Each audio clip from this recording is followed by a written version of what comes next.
Sì, Alessandra, buonasera ai nostri telespettatori. È una serata purtroppo drammatica per Amaro e tutto il Friuli Venezia Giulia e per Firenze, perché la famiglia coinvolta in questo drammatico incidente è di Firenze. Sono circa le 15:30 quando dalle mie spalle una vettura e un camion si scontrano. L'impatto è veramente molto violento. Sulla vettura una Ford C-Max, viaggia il papà, un uomo di 61 anni, la figlia di 10 anni e un altro figlio del signore che si trovava alla guida. Nell'impatto, che è stato violentissimo, pensate che i vigili del fuoco hanno dovuto lavorare un'ora per riuscire a estrarre le 5 persone che si trovavano all'interno della vettura. L'impatto ha causato purtroppo la morte del conducente, un uomo, ripeto, di 61 anni di Firenze, della figlia di 10 anni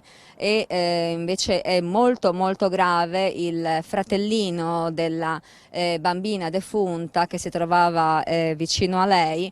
In gravi condizioni anche un altro minore e un uomo, una persona adulta che inizialmente pareva essere la mamma, ma in realtà si tratterebbe di un cugino, resta da accertare, che sono stati trasportati in volo con l'elicottero all'ospedale di Udine. Pareva che l'adulto che viaggiava sul posto del passeggero fosse meno grave. In realtà proprio adesso ci giungono delle conferme sulla gravità, quindi anche delle altre 3 persone che, rimaste in vita, comunque rischiano di perderla. Sul posto sono intervenuti immediatamente i tecnici di FVG Strade per bloccare la strada insieme ai sanitari, dopo l'opera dei vigili del fuoco del distaccamento di Gemona del Friuli e di Tolmezzo, che si sono dati il cambio sul posto. Sono intervenuti i sanitari con le ambulanze, come ho detto l'elicottero. La bambina è stata estratta per prima, perché pare che l'uomo, insomma, fosse evidente ormai deceduto. Tutta l'attenzione si è concentrata su di lei. Una lunghissima rianimazione proprio qui sul bordo della strada dove mi trovo in questo momento, che è rimasta chiusa per rilievi, accertamenti e viabilità. I mezzi sono stati posti naturalmente sotto sequestro, sono intervenuti gli agenti della polizia locale,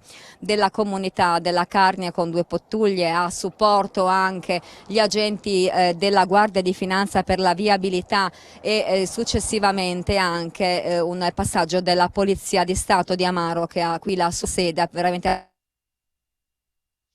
dell'autostrada che si trova nelle immediatezze. L'intersezione dove ci troviamo in questo momento è appunto sulla regionale Carnica con via San Valentino. C'è una chiesetta proprio qui di fronte a dove è accaduto l'incidente. Le salme sono state composte, in camera mortuaria sarà disposta con ogni probabilità l'autopsia. La macchina ha riportato dei danni nella parte anteriore. Resta da accertare che l'uomo alla guida del camion, un camionista di Rivignano, è rimasto illeso, abbia invaso la corsia opposta andando poi a schiantarsi frontalmente con la vettura.